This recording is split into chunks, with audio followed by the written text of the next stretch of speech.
من خیلی ناراحتم از اینکه خانه سبز ساختم.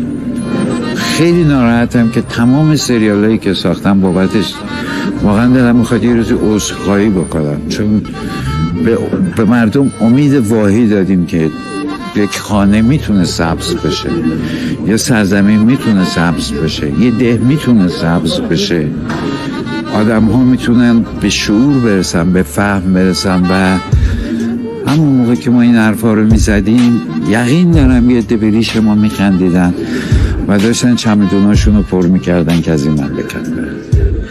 کاش این جنسی کار نمیکردیم، کاش خیلی واقعی تر کار میکردیم، چون شرایطش بود که مواظب جیبتون باشید، مواظب مملکت باشید که چی بشه.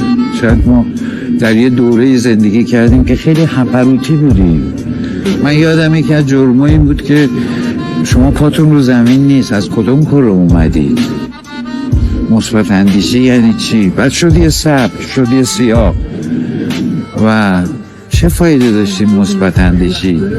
ما صحبت از مثبت اندیشی میکردیم که دو روی یک سکه است، یه روش واقعیت، یه روش مثبت دیدنه.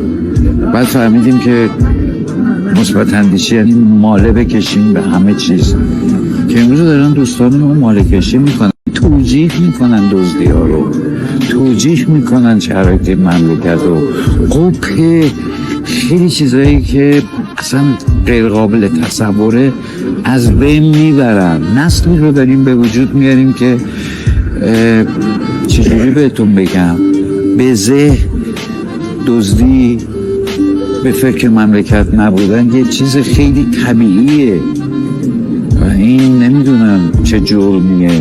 من فکر میکنم اگه یه آدم رو به خاطر یه قتل یه بار بکشم، بعضی رو به خاطر کشتن روح انسان ها باید بارها و بارها و بارها بکشن.